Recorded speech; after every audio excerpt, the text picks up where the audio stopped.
Welcome to the Vendetta Sports Media Daily Show.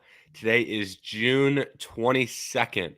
It's an early morning show here at Vendetta. We're 9 a.m. on the eastern side, and kind of a perfect day to have an early show because last night there was an absolute storm of NBA news at about midnight. So this actually works out pretty perfectly.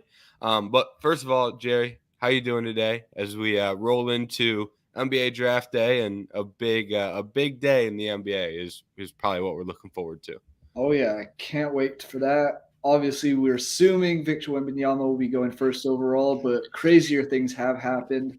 I just feel bad for that guy if he doesn't. Because do you see that some dude put 60K down on him to win like $300? Put down The- I 60K. was thinking about putting like 50 on him just to be like, you know what, it'll hit, and then it was like cents back, and I was like, all right, that's not even, Yeah, it's about free money, but I don't like, we need a little bit more for doing free oh, money that way. absolutely. I mean, it's that kind of thing that you never know what can happen on draft day.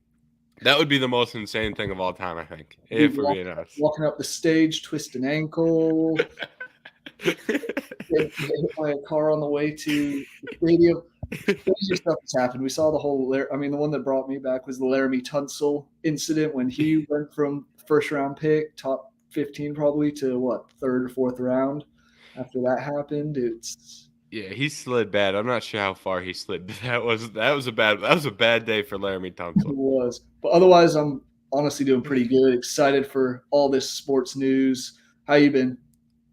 I've been doing pretty good. A lot of news, so I've been pretty pumped up myself. But Yeah. I guess we'll get right into I'll say the top topic of the day was or yesterday, but leading into this morning is Kristaps Porzingis getting it traded to the Celtics, three-team deal with the Grizzlies and the Wizards. So I will read off the full details. So Boston is getting Kristaps, pick 25 in this year's draft, and a future Golden State first, which I believe that is their pick next year.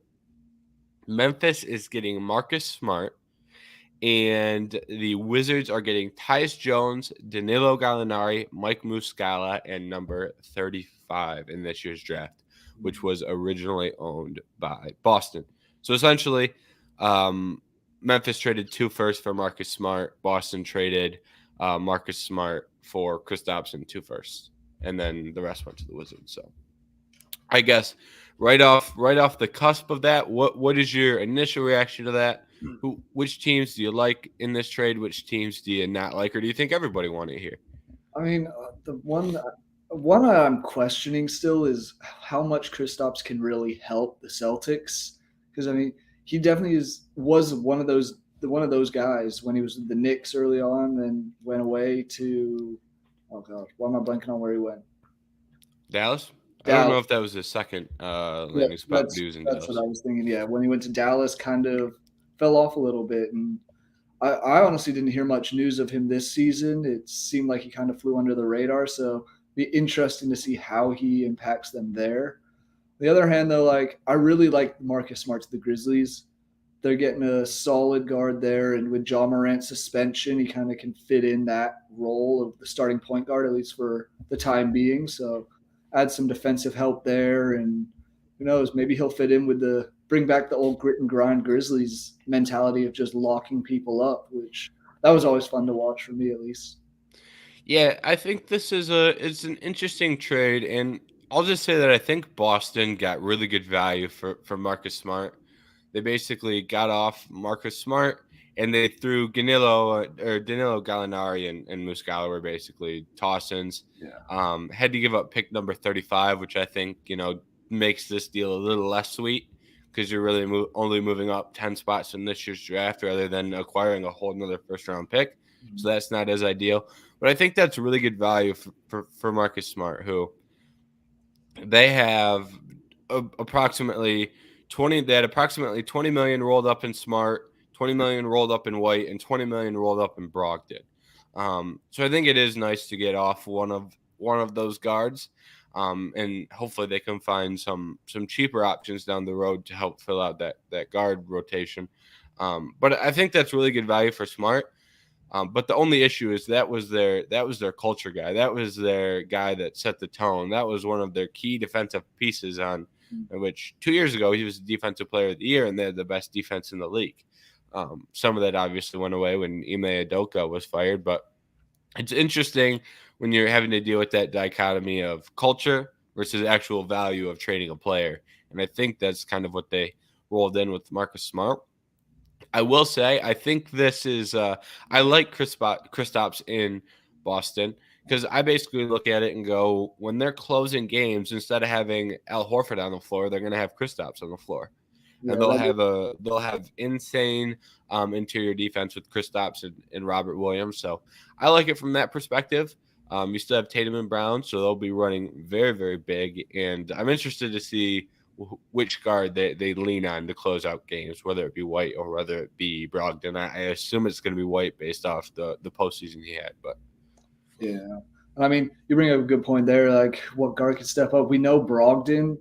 He was part of that trade piece originally, and that kind of all fell through from what you were saying, mostly because of his injuries, and he's not healthy enough. So I guess they'll have to be playing him a bit more, but depending on how well he can play injury wise, I kind of thought he was going to be one of those first big players traded, but ended up being Marcus Smart because of all the issues that happened with him. yeah, and another report came out this morning, which we talked about, but um, Malcolm Brogdon probably won't get traded at all this offseason because of that injury.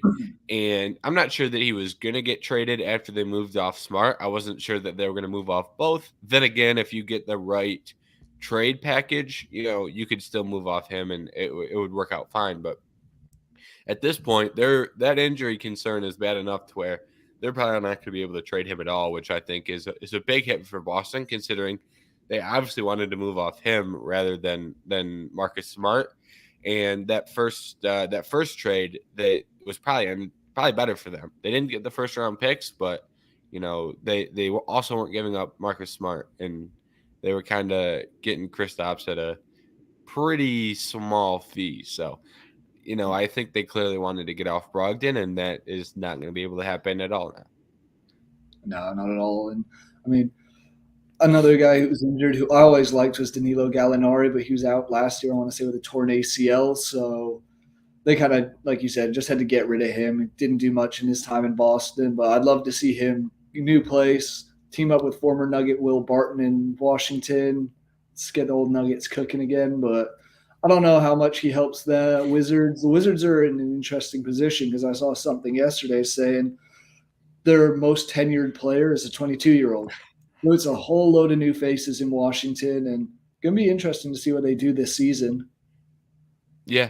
I wonder what they do with Tyus Jones because I think what's going to end up happening is I think it may work out well for them.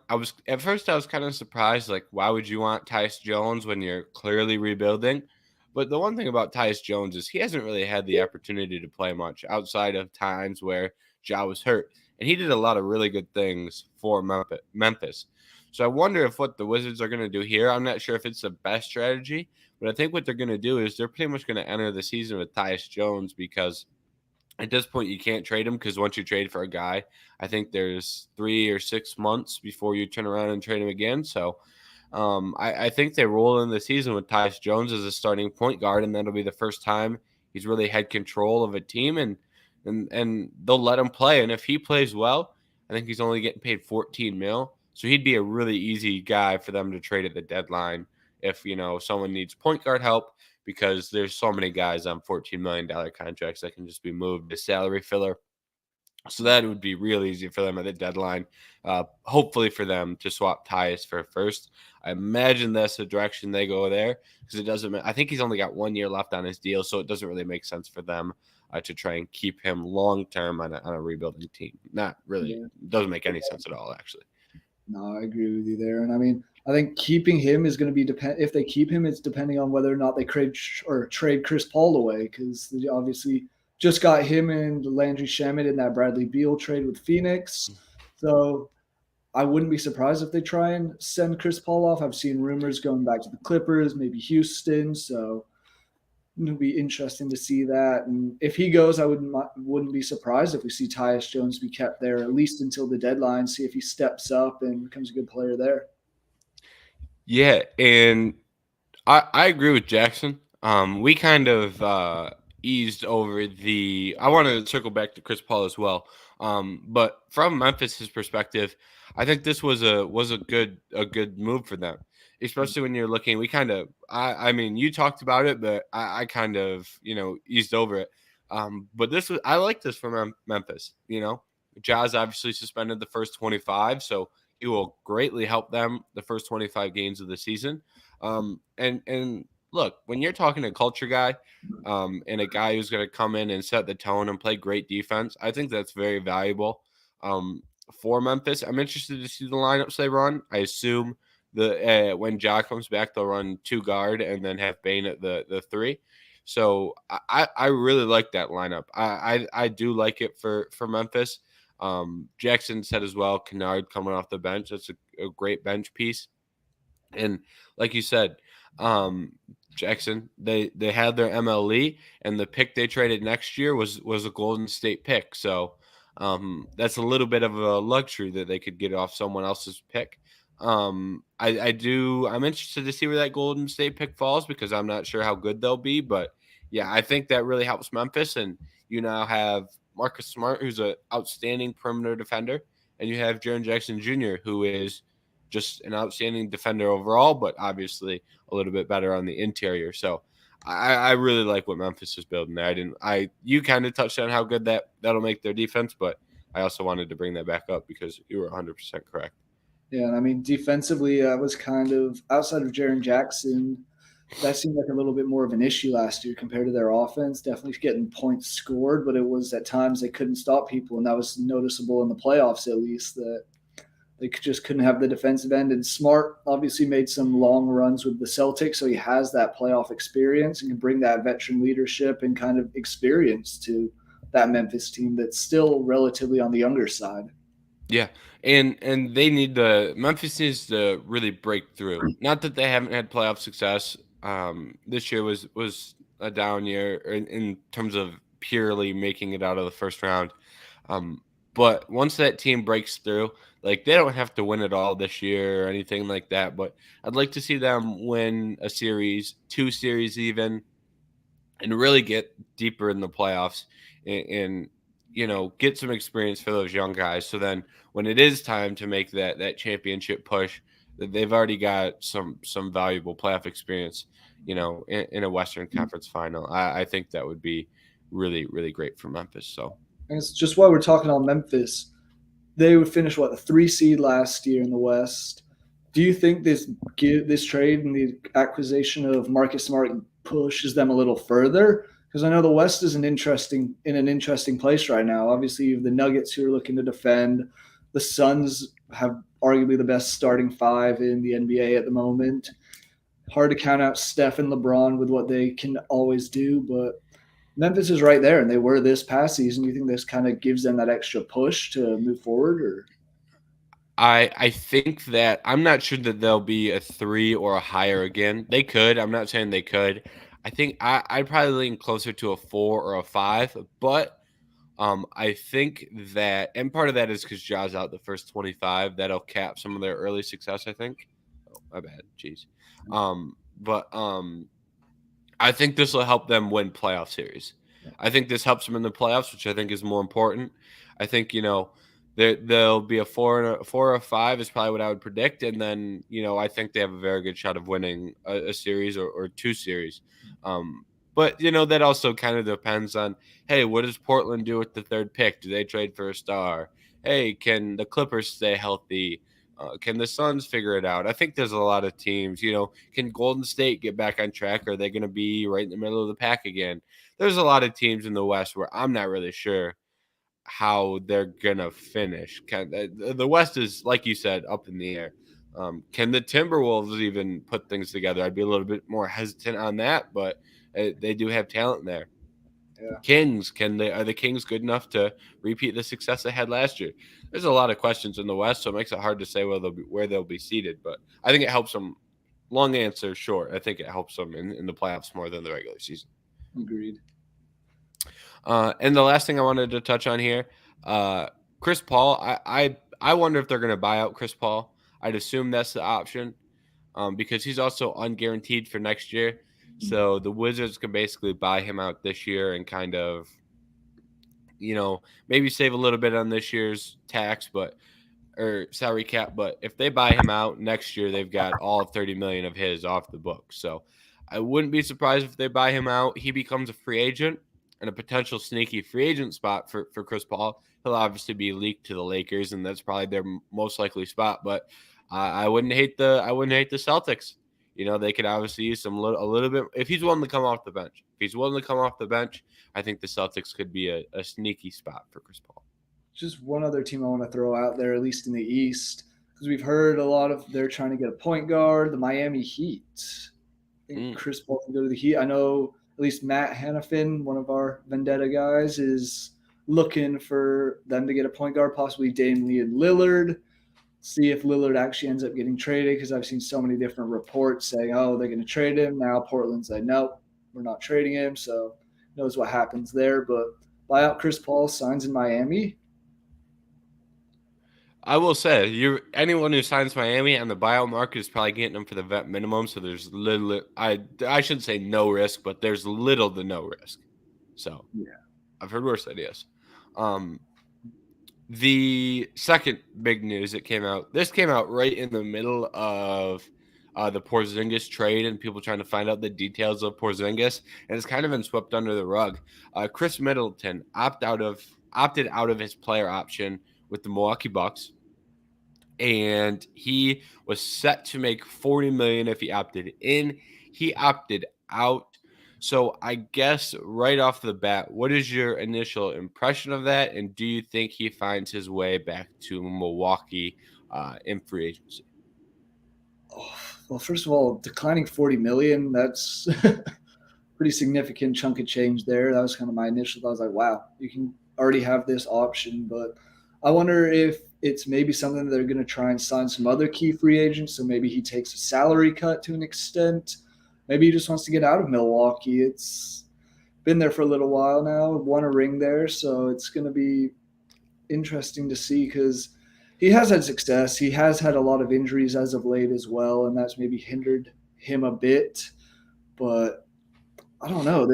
This was kind of a weird one that, like you said, just popped up in the middle of all the Porzingis news, and I don't know where he would go personally. I don't know what teams he'd be the best fit for.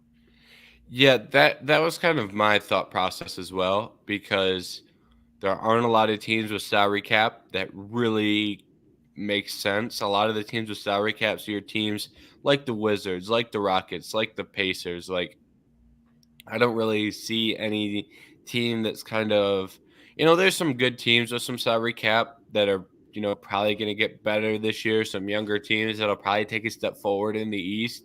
But it's like, I have a hard time seeing Chris Middleton leave Milwaukee for a team that's, trying to make a push for a play-in. It's like, if he doesn't go back to Milwaukee, I probably think that was more Milwaukee saying, hey, man, we're tired of the injuries. Like, we have to find someone who's a little bit more dependable.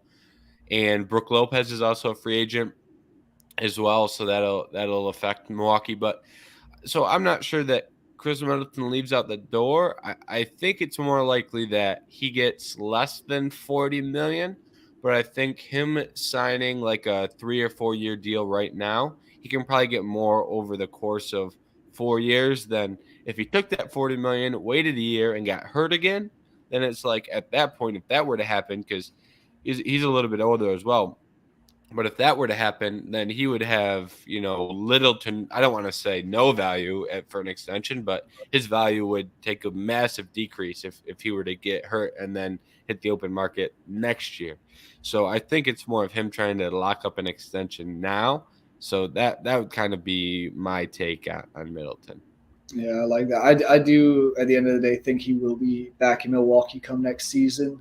I think it's going to be a contract change around, kind of like what you're saying, maybe getting a little more of an extension, a couple more years. And I just find it hard to see him playing anywhere else but Milwaukee. He's been there since 2014, so it's kind of he's always been part of that Bucks team and been one of those key role players alongside Drew Holiday, Brook Lopez after is there. So And Milwaukee, like they're a sneaky expensive team. Like I have their salary cap or their salary numbers pulled up. Giannis is making 45. Drew Holiday is making 36. And Middleton was making 42, and Brook Lopez was making 20. That's a lot rolled in for a top four. That isn't not to say that's a bad top four, but it's like that's expensive for one superstar and three like complementary players to your superstar. Very, very good starters, but they're not your cream of the crop max contract type of guys. And they have quite a bit of money rolled into those guys. Obviously, Lopez and Middleton, you'd probably hope to get back on similar or at least smaller numbers considering their age. But yeah, it's a sneaky expensive team there in Milwaukee. yeah, it is. And if there's one other guy who opted out on the Wizards that we just kind of I missed out on while we were talking about them, I just want to bring up Kyle Kuzma opted out of his $13 million player option. So don't know how big of an impact that'll have on the Wizards and what they do after this trade, but maybe that's why they were bringing in Gallinari, just kind of get a new small forward. Hope he kind of steps up there. But yeah, I think honestly the Wizards probably are happy. They're probably trying to tank, and they're probably like, no Kuzma, we'll win a couple free games. We get some younger guys some minutes. I'm interested to see where Kuzma goes though, because he's probably one of the better, wings that are unrestricted this year. So I really have no clue what the market's going to look like for Kuzma either. He said he wants 30 million. I think that's a pretty that's an overvaluation of your talents, Kuzma. Yeah, that's a little. I like Kuzma, but that's a little high for him, I would say. 30 is a big chunk of change. Maybe you can go get 30 from the Rockets, but yeah, I was going to say, and that's the other thing. If he wants to go and win a ring or something, he's not going to be able to get 30 million anywhere. It'll be teams like the Rockets and the Pistons, maybe. It's teams that are kind of on there. He's from Michigan too, so okay. Maybe that's a landing spot. That is the other one I was thinking for maybe potentially San Antonio. Get him there. I don't know how well he would fit in with the rest of what the Spurs have going on, but it's just one that I've interesting spot. I don't hate that. That's an interesting spot. And then the last player option that we're going to talk about, which directly affects your Denver Nuggets. So I really want to get your take on this. But Bruce Brown opted out. I'm not really surprised. It was only $6 million, and he had a great playoffs. Yeah. So I'm not really surprised. But what are your takes on Bruce Brown? Do you think Bruce Brown stays? It seems unlikely at this point, but what are your reactions to Bruce Brown opting out? Do you think he stays? If he doesn't, how do you think that affects the Nuggets? I would love to see him stay. However, for $6 million, he's played way better than what his value was at that last season. He was a star for the Nuggets off the bench, probably our sixth man of the year. And 3-and-D guy, did really, really big defensive stops in this playoff run and was a key part of the Nuggets making it to the finals and winning it. So he's going to go out, get himself paid, and I don't think it's going to be in Denver. I think that's something we talked about earlier before we started the show. Denver's acquired quite a few draft picks for the upcoming 2 seasons. I think that's probably to fill in and get a replacement for Bruce Brown. And I've seen rumors of a couple other free agents that Denver should be targeting in terms of possible shooting guards or guys off the bench. So I would not be surprised one bit if Bruce Brown leaves. On the other side, I would love to see him come back because run it back with all the Nuggets players. It's keeping the same starting 5 for next season. Obviously, Christian Brown off the bench. It's going to be interesting to see what happens with Jeff Green because obviously he's an ageless wonder. I want to say he's a free agent this season as well. So, but as far as Bruce goes, I'd love to see him stay, but I just don't see it physically happening.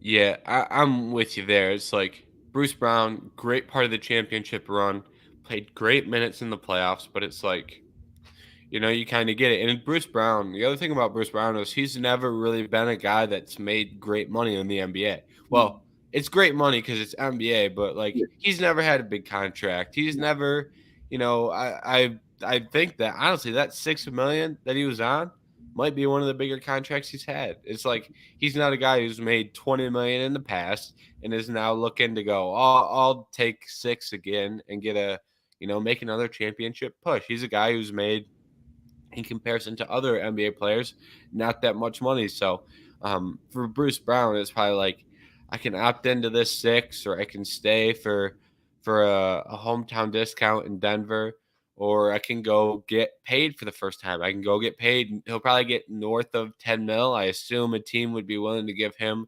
a team with a mid-level exception would probably give him a good chunk of change.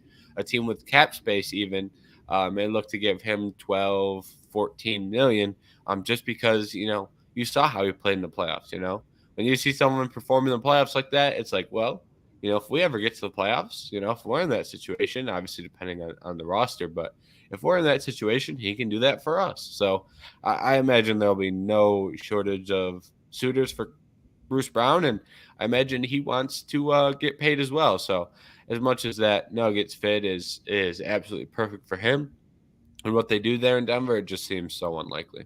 Yeah, the Nuggets don't exactly have a ton of cap space to sign him to a big money contract, so Yeah. I think he'll head elsewhere. But that brings up other point of where do you think he might go? I personally don't know necessarily. I wouldn't be surprised if he goes somewhere. It would hurt me, but get him in Phoenix. I don't know if they have much money to spend on him, but he'd be a good player off the bench there because that bench right now looking like a 2K auto generated bench. Yeah, that bench is looking bad. I will admit, I really am not an expert of terms of like back end salary cap, like how to squeeze guys into the roster. Because Phoenix has almost no money or like salary cap maneuverability. And it's like, I don't know if they have a mid level. I think that may hard them. I'm not a cap expert by any means. So I doubt they have the money. It's like I don't know. I find it so hard for good teams to add players in free agency, but yet they manage to do it just with the way the salary cap is constructed. So I'm interested to see whether it's a contender or whether it's a team with salary cap that's not very good that has extra money. I think a contender, Bruce Brown to me feels like a player that is more valuable to a good team than a bad team. Like if you're a bad team, he's not going to pull you out of a rebuild, but if you're a good team, he'll help you win a championship. So I'd assume that there's one good team that's willing to give him some money. Maybe even like I don't know if this is the best fit for the Grizzlies because they need more wings, but a team like the Grizzlies, who still like Jackson said, had their mid level exception. Maybe that's not the best fit for the Grizzlies just because they I think they need to go a little bit bigger, need to get some wing depth because they already have Kennard coming off the bench.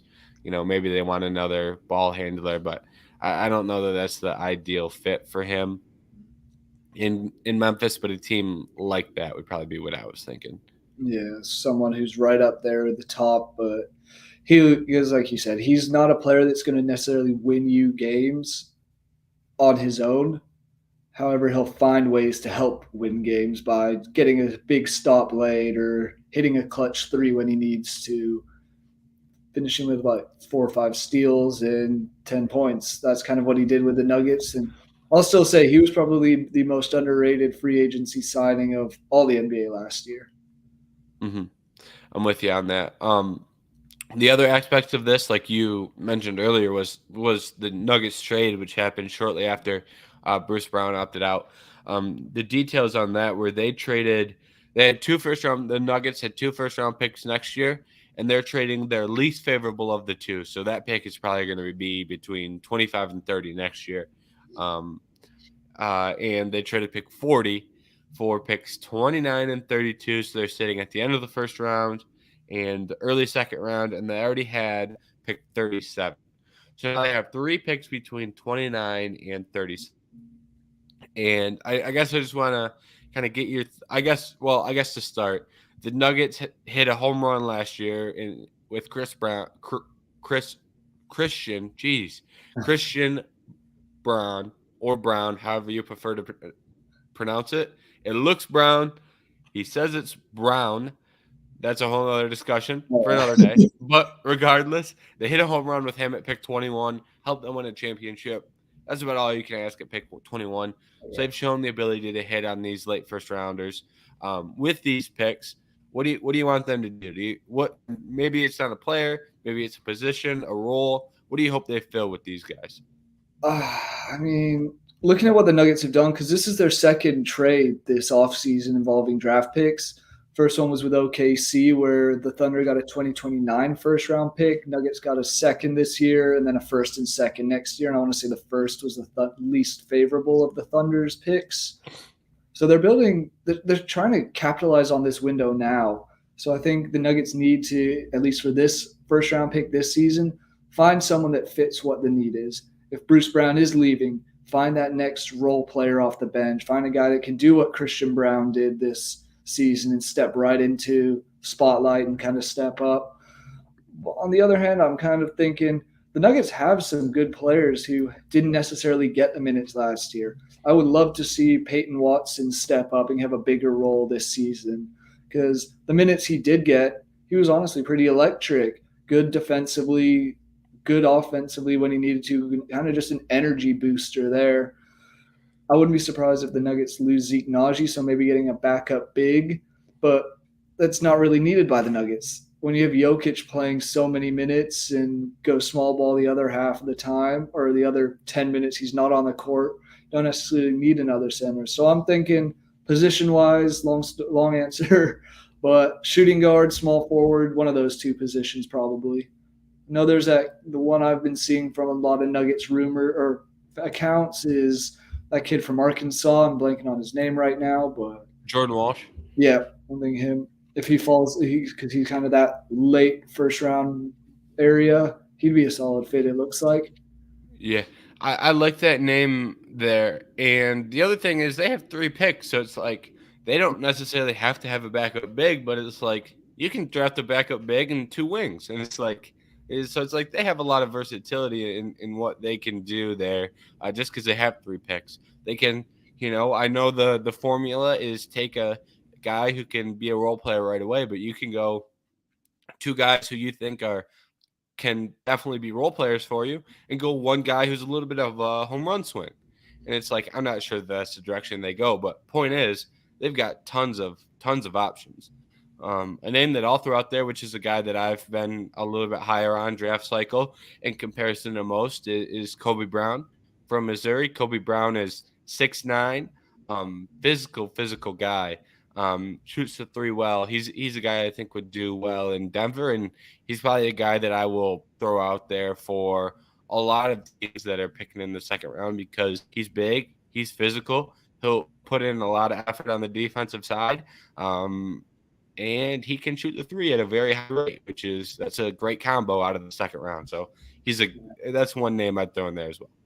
I love that. I love that shout right there because – I mean, I went to the SEC championship, was here, or at least the SEC tournament. One of the games I saw was Missouri, and he was the guy that stood out completely to me from watching him. Was exactly what you said, a great 3, great D guy, kind of something the Nuggets could use with losing Bruce Brown, who was a solid 3 and D guy as well. So kind of rebuild and take risks on guys in the second round. It worked out with some Serbian dude that was drafted 41st overall. That's kind of worked out. So why not just take a shot at some other guys who you think might have this potential to grow and are really, like you said, willing to work and willing to make themselves better and learn, not necessarily getting all those minutes the first year. Yep. And that's another thing that's very underrated about the draft is getting guys that are willing to improve and willing to learn. It's like that's something that like us sitting here going, who should a team pick? Something very hard for us to do. Teams have a little bit more capability of that when they're interviewing guys, but it's an underrated part of the draft is like which guy's actually going to put in work. Because some guys just show up and go through the motions and don't really put in that effort to improve. Other guys go, I want to be the best. like a Jokic, and it ends up working out for him, which is kind of something hard to project. But hey, if you can find a guy like that that's willing to make those improvements, those are the guys you should swing on in round two. Oh yeah. Is there any other draft related stuff? I know the draft is tonight. Is there any other draft related stuff that you want to hit or you're really interested in hitting before we segue over to some UFC talk and some UFC updates? Because it's been a minute since we've talked UFC on the Daily Show, so we plan on filling that a little bit because there's been a lot of news. But if you have any draft or NBA related stuff that you want to touch on before we move on, feel free to throw them out there. I mean, I guess just the one question. Obviously, we all assume Victor Wembanyama will be going first overall. Who do you think goes second? Do you think it's Brandon Miller, Scoot Henderson, someone else? Wouldn't that be a shock if it was someone else? They've been using Miller and Scoot as smoke screens. That would make my day if it was someone else. That'd be crazy. I'll say this: I think it should be Scoot. I think you take the best player on the board if you're Charlotte, and it's Scoot. And I don't think that Scoot and Brandon Miller are relatively close in terms of prospect. So I'd go Scoot. And I think they're going to go Brandon Miller. That said, to me, this situation is exactly the same as Jabari Smith going first overall last year. It was reported by Woj that he was going to go first. The Magic were going to take him. But every single person at home or doing online media or making YouTube videos, talking on Twitter, every single person thought Jabari Smith is not as good as Paulo Banchero. No. And he's not. I don't hate Jabari Smith, but I just objectively, I don't think he was as good of a prospect. And everyone was sitting there going, why would they take Jabari Smith over Paulo Banchero? It doesn't make much sense. And then that's what people are doing right now. I think it's a little bit more logical to take Miller because he does fit in well next to LaMelo. But still, to me, this is a very similar situation. And I think Brandon Miller's like minus 400 draft odds to get taken second. But I would not be shocked at all if, an hour before the draft, it ends up being Scoot Henderson because we saw it happen last year. I wouldn't be surprised if it happens this year.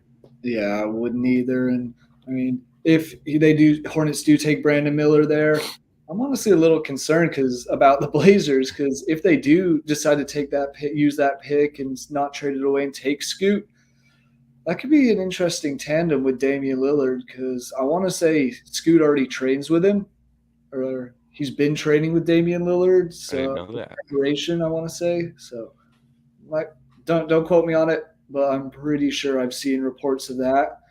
So maybe they're already building that chemistry to help the Blazers step it up this year. And as from the Nuggets side of things, don't need to see any other Northwest Division teams getting better at the moment. I will say, me and Matt had a I think it was about 1 a.m.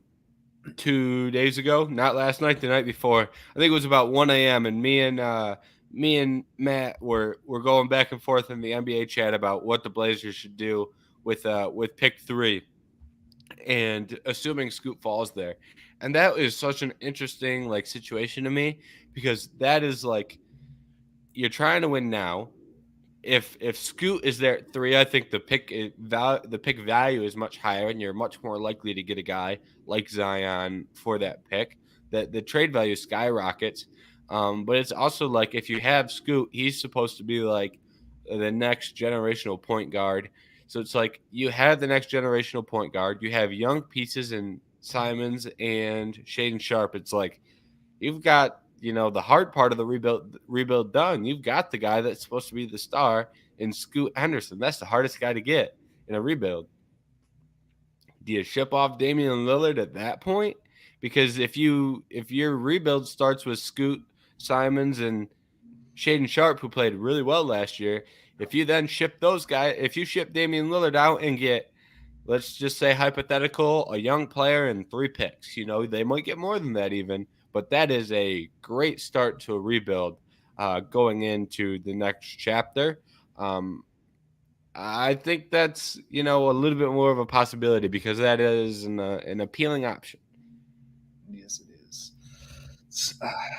Portland's got So their Portland's got their work cut out for them at 3. Got a lot of decisions to make because I mean I think that would be probably be the biggest news of the whole draft night. They go and trade Damian Lillard or trade the 3 pick. It's going to be one oh, or the other. I wouldn't be surprised, but yeah. like you said, if they are drafting Scoot, that's the whole point of a rebuild. You get rid of all the players you have and just completely start from scratch. They don't seem like they want to lose Damian Lillard. However, it's might be for the best to Yeah. move on and kind of rebuild and give Dame a shot to win a title elsewhere. hmm I get why they'd be hesitant, and I feel like Damian Lillard and Portland are gonna kind of both have their guns drawn, and they're going, all right, who's gonna pull the trigger first? Are you gonna trade me, or am I gonna request a trade? I don't think either side wants to be the one to do it. Dame is loved in Portland, and I imagine he doesn't want to ruin that, and uh, the fans love Dame, so I imagine the franchise doesn't want to ruin that. So that standoff may happen for 4 more years. Who knows? We'll see. Um, Segueing over to some UFC talk. Uh, I have a handful of things that I want to talk about UFC related. Most of them are fight bookings, are kind of some of the things that stand out to me right now. I think the most interesting one, however, out of all of the fight bookings that we've got over the last, we'll say 2-3 weeks, I want to put the time frame on here. I think it's been the most interesting one to me is Cheeto Vera versus Henry Cejudo. That's going down at UFC 292 in Boston. I really want to get your thoughts on this because this was one. I mean, some of the other ones I understood, which we'll talk about in a minute, but this was one that really, really caught me by surprise. Yeah, I honestly was expecting Cejudo to fight maybe Merab or honestly, I know he now has a fight book, but Triple C and Corey Sandhagen. I was expecting something like that, not for him to go and fight a guy like oh man, like Cheeto Vera, who but it's also two guys kind of on the older ish end of this bantamweight division. I still think it's going to be a fun fight. The question is going to be the Cejudo's wrestling outmatch Cheeto's striking because that's kind of the aspect I look at for it. Just makes that 292 card even better, which we'll talk about more in a little bit. Yeah, I was really surprised this matchup happened because, like you said, I thought it was going to be someone like Corey or Marab. Marab, has been running around with a brace on his hand because he hurt his hand. But I mean, it's like it doesn't make sense because Cejudo, yeah, he's old and yeah, he lost, but he was in a championship fight his last fight. This is his first championship or his first non-championship fight in a very, very long time. And it like I don't know why Cheeto was the guy that we ended up on here because how like Cheeto and Corey Sandhagen fought. Cheeto was dominated for 5 rounds, lost that fight pretty handedly, and then they go, all right, who are we gonna book Henry Cejudo against? And they go Cheeto, and Corey Sandhagen gets Umar Nurmagomedov. It's like to me, it makes more sense for the young up and comer to fight the guy in the top 5, top 6. I don't know where his exact ranking is off the top of my head, but to fight the guy that's coming off a loss, and then you beat Cheeto, and then you get a fight like Corey. So that doesn't really make sense to me. It seems like Cejudo, Corey, and Cheeto Umar makes more sense when you're pairing the four. Yeah. Which that said, I think we're looking at two great fights. I think we're looking at two great fights, so I don't want to get too negative, but I was really just surprised at how that kind of panned out between those guys. Yeah, and the other guy, just whose name I want to throw in there, is Piotr Jan. Don't know if he has a fight booked or if he has any injuries, but he's been one of the top dogs in that bantamweight division for a little while now. Obviously, we saw him hold the belt and some stuff with Aljamain Sterling, which we won't get into. That's a longer conversation. And if he doesn't have a fight, why not have made that? Yumi Cejudo and Jan, it's not a huge step back in class of opponents. Jan's only ranked one spot higher than Cheeto at 5 over Vera's 6, but I think that fight would have been good as well. Keep him in that top rank, fighting the top dogs who have been contending for the belts the last few years. I think Cheeto's kind of not a step back because he's still a very good fighter, but it's kind Yeah. of feel like I was kind of expecting more for Cejudo's next fight. Yeah. I'm with you on the Jan thing because there's been talks about that fight. It's like that was one that Cejudo was kind of throwing up teasers for when Jan had the belt. And now he doesn't have the belt, and now Cejudo's looking to bounce back. Jan, also lost to Marab. He needs to bounce back. It looks like that is two top five guys who both need to get back in the win column. So I think they're both a little bit closer to the title than a guy like Cheeto. Agreed. So I'm with you on that. I think that even makes more sense than Cejudo and Cheeto. So I will say the one thing that kind of makes this, the one thing that makes me interested in this is the main event is Sean O'Malley versus Aljamain Sterling, and I know the UFC wants to run back Cheeto and Sean O'Malley. Like that is very clear to me with the amount that gets talked about. So I think that may have some part to do with it because if Sean O'Malley loses and Cheeto Vera wins, boom, there's your next fight. It's that easy. That was going to be my next question: is what do you think the fight making is from that? And there you have it. I agree with you. I think it's the winner of that Triple C and Cheeto fight takes on the loser of Sterling and O'Malley. UFC's best case scenario, though, Sugar Sean wins the belt. Cheeto wins against Henry Cejudo. Get the rematch for the bantamweight title. It's gonna Yeah. be fun. I will say that bantamweight division, good luck trying to figure that out because it looks like with all the fights we've got lined up, Cejudo Vera, Umar versus Corey, um, And that's in Rob the Font and Song Yadong just was announced yesterday as well. yep, that division is about to get wild. You've got Marab, who's coming back from injury as well and deserves to be in the top discussions. It's like Jan, like you said, it's like that division is insane. And on top of that, like if Aljamain wins, there's a fairly strong chance he moves up to 145. I'm guessing. Yeah. I And mean, then if he does move up to 145, does he vacate or try and hold on to the belt so he can be a double champ? It's like some interesting. We could have a vacated belt there and have two guys fighting for a title. and then you also have to throw in the thought that maybe Davison Figueiredo moves up from light or from feather flyweight. There we go. Words are difficult. But we see Hey, Figueiredo move up from flyweight. That just adds another guy who has title aspirations and has done it before into the picture. Is bantamweight, would you say, the most exciting division at the moment?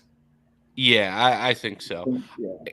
And there's always been that discussion, and this like recently I moved over to the bantamweight answer.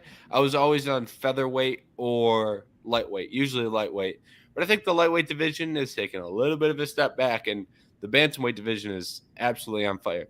Even when you look at the guys in the 10 to 15 range, it's like Yanez I think is really good. Jonathan Martinez, Chris Gutierrez. You've got I like Ricky Dominic Simon, Cruz. honestly. What's that? I like Ricky Simon as well. He's Yeah, an yeah. entertaining guy. And it's like Cruz and Pedro Munhoz, two legends, are sitting at I think 8 and 9 or 9 and 10. It's like that is what makes the division interesting to me because the guys at 15 are really really good. It's like that's what makes it crazy. And I mean, that's kind of what we're seeing. Why a guy in Corey Sandhagen who's ranked fourth is taking on this undefeated guy in Umar Nurmagomedov who's 11th.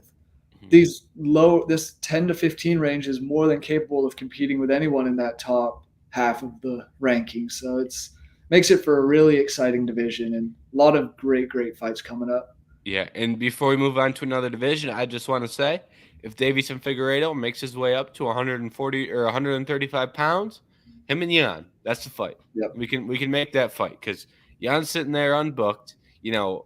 In 2 months things could move around if guys win and lose fights. A lot of bantamweight fights coming up, like we alluded to. Things can change quickly, but right now, Jan versus Figueiredo that's the fight to make right now. Yeah, it really is. That would be a banger of a fight as well. Yeah, it would. And then the other like big fight that I don't think this one is as big of a surprise. because both these guys asked for it. But Max Holloway versus the Korean Zombie. That fight is going down in, I don't remember the date off the top of my head, later this August summer. August Okay, 26th in Singapore. Oh, we Singapore. got us an early main card. What Looking time at does the that start? as of now, it's looking like a 7 a.m. Central Time, so 8 a.m. Eastern Time on a Saturday. Like, give me some AM, give me some AM violence. Oh man, But that also means the prelims are going to be starting at like what, 4 in the morning? yeah, Oh, shit. boy. Come on. At least give us 10 o'clock. At least push it back 2 hours. That way we can get up for the prelims. Ah, I mean, don't get me wrong. This might not be the exact time. This is just what the UFC's website has as the moment for the main card starting. Stuff could change by then, but God, I'll still be up for that main event. That's for sure. yeah, that'll make it. I'll be there. I will say, of all the major sports organizations, the UFC website is by far the worst. It Yep. could be it But could be at 8 p.m. They might just you, have it. It that's could. what I'm saying. Take it with a grain of salt because you never know what's actually happening here. But I want to throw this out there. That's a fun fight. I am a little surprised they made that fight, and Max Holloway opened as a -1,000 favorite. Is an absolutely massive favorite. Part of me thinks that's deserved. Korean Zombie's been on a little bit of a slide, but -1,000 is a big number for a fight. Especially against a guy like the Korean Zombie that's not too many fights off having fought for the title. And not that he did a ton. He came in on short notice, I want to say, against Volkanovski. But he's still there. He's still fighting the top dogs. And he's a dangerous guy, dangerous striker, and can. Obviously, we've never seen Max really get knocked out, kind of that iron chin at least. It's going to be a fun fight. I'm looking forward to that one. Yeah, I just knocked on wood on my desk here. Um, but yeah, that's an interesting fight. And like, in fairness to Korean Zombie, he got battered around by Alexander Volkanovski, but so did Max Holloway in the second fight. Max Holloway made it the full 25, but that's not, I love Max. Max is, probably my favorite fighter out there. But the third fight. The third fight with, Volkanovski wasn't the most competitive fight I've ever seen. A little bit more optimism because he bounced back against Arnold Allen. Makes you a little bit less concerned about it in the long term. But in that third fight, he got hit in the face a lot more than he hit Volkanovski in the face. Yes, he did. um, and then the other fight here that I've got written down, and this one really came out of left field. Cyril Gane versus Sergey Spivak. Yeah. I'm not sure what's going on here. I'm not either. I know obviously it's the UFC going back to Paris, so you have to have Gone fighting in the main event.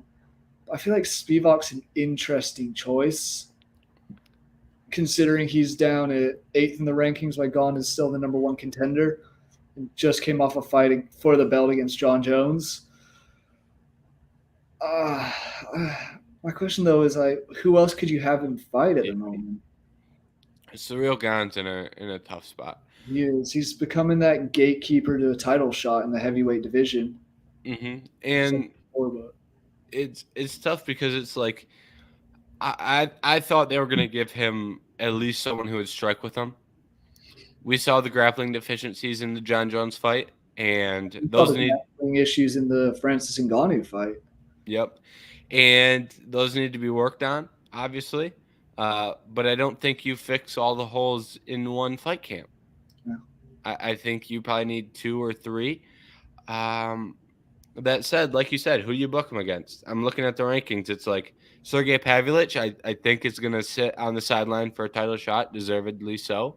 With the performance he put on against Blades, he deserves it. Stipe is probably fighting John. Curtis Blades just got beat badly, and that's probably a better grappler than Spivak. Tom Aspinall's got a fight book. Tai Tuivasa, he just beat. Alexander Volkov, I don't know if he's fought Volkov in the past, but let's see, I'm looking at it. I don't believe they have fought, but I have a feeling he has a fight booked as well. Volkov. But it's like, yeah, regardless, it's like there weren't a ton of options sitting there, and I'm happy to headline for a Paris MMA card. That's just kind of the way it goes with the UFC. They don't have anyone else who can headline one of those cards from France, so it was going to be him regardless. Wouldn't have minded. Volkov is. Go ahead. Volkov and Gon fought in 2021. Okay.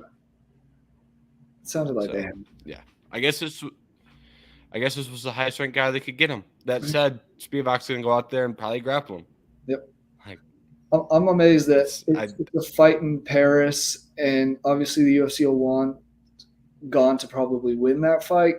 Makes the crowd all more into it. Makes the UFC more popular there. I'm amazed they didn't throw him someone. I guess you can't really throw him someone lower in the rankings, like maybe Almeida or Tybura. All these guys. Gon's just the issue with him is that grappling. Like you can throw a striker at him and it'll be a fun fight. But you throw anyone with any good, decent grappling, and he might be in for a long night. And I think that's what we got with Spivak. And the Tai Tuivasa fight is a perfect example of that, which was the last headliner for UFC Paris.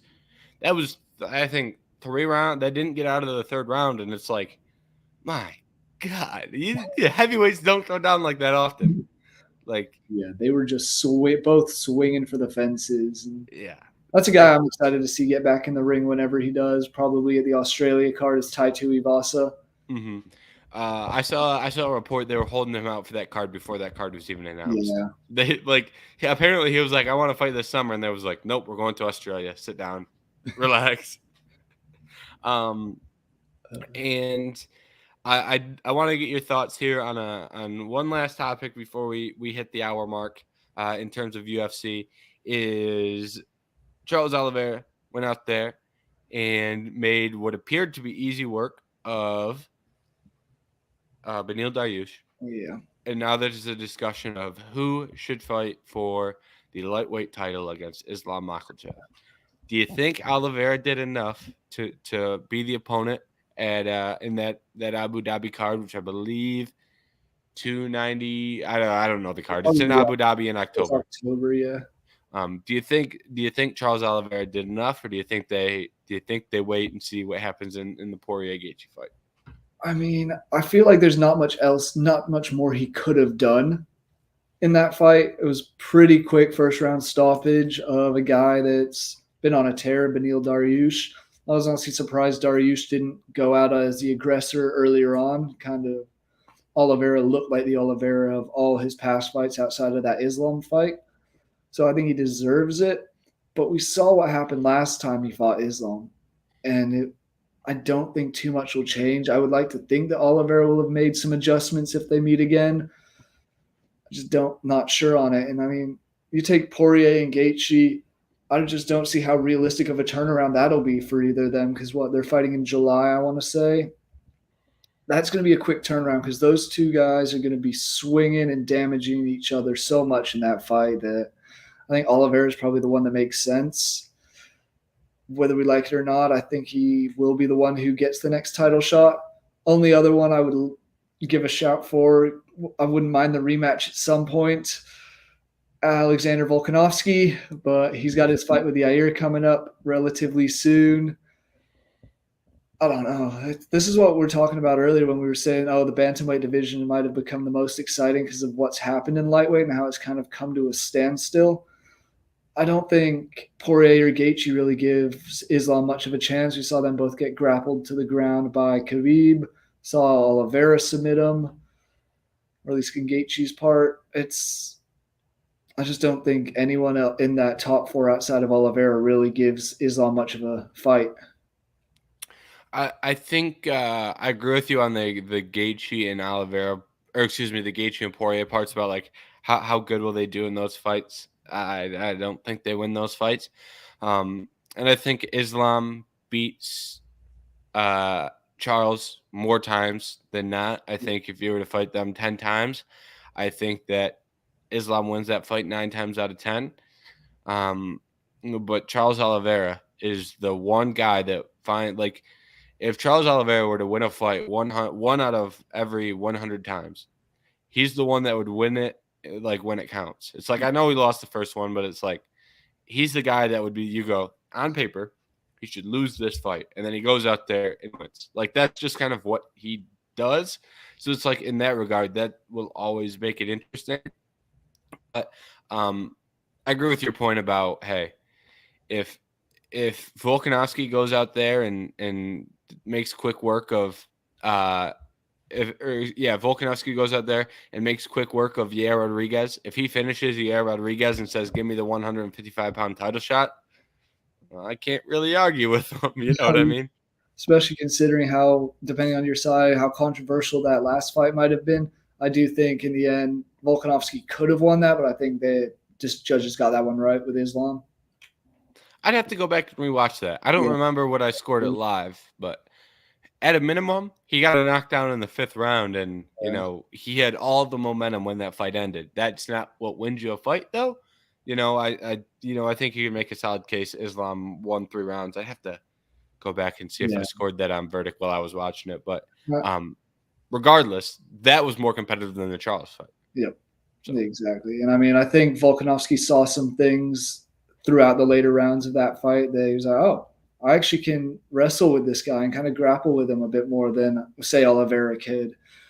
Who knows? We're not the UFC matchmakers, which at the moment they're doing a great job, so can't knock them for anything.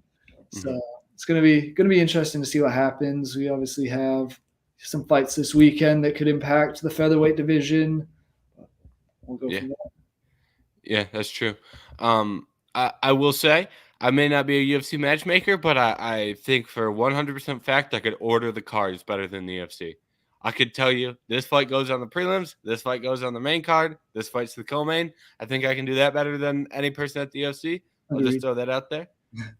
They can send me the cards and I'll put them in order and send them off. They can pay me $25 a week to do it, and it's a deal. They don't even have to pay me that much. So I'll throw that out there. How's Neil Magny not fighting on the main card this week? How is Justin Tafa and Austin Lane on the main card? Yeah. And selfishly, I look at that and go, oh, shit, I have to write about this fight. It's like that's a bad way to look at it, but it's like when I read the previews and I'm like, Austin Lane and Justin Tafa, really? It's like you've got Neil Magny on the prelims. You've got Tetsuro Taira on the prelims, who I think is a great prospect. You've got Randy Rude Boy Brown on the prelims. Yep. It's like, hey, we've got some exciting fights on these prelims, which credit to him for getting some good prelims, but also it's like, hey, maybe we should bump them up to the main card. Hey, maybe they're just trying to get those views in on the prelims, I guess. Yeah, they got to get people a reason. I think they started at 11. They need to give people a reason to start them or to get up early and start watching the card. So. Oh, yeah. I'm off work all week this weekend, going to some NASCAR. So, I'm going to be up and watching all these fights on Saturday morning. There you go. And I mean, that main event kind of don't have much time to talk about it, but I'm excited for that. Emmett and it's going to be fun because both those guys could win. Both of them could get knocked out real quick as well. Both can win and both can win violently, which usually makes for a good fight. Yes, it is. And we're at an hour 3 here, so we will put a wrap to the Daily Show. For those that hopped in a little bit later, we started with NBA. A tad bit of NBA draft there in the middle, moved over to some UFC at the end. So if you're tuning in for the UFC here at the end and want the NBA, that is at the beginning. I'll also throw out there, I'm pretty sure there will be a NBA draft live stream at Vendetta. I should have announced that at the beginning of the show as well, but that slipped my mind. So my bad on that one. But if you're still here near the end of the show, there will be a draft live stream on the channel. So make sure you check out that for some NBA. I'm not sure. I won't say who's on it yet because I'm not 100% sure who will be there and who will not be there. So I don't want to give anyone who's listening false promises on who shows up. So, but I will throw it out there. NBA draft stream tonight, Vendetta Sports Media.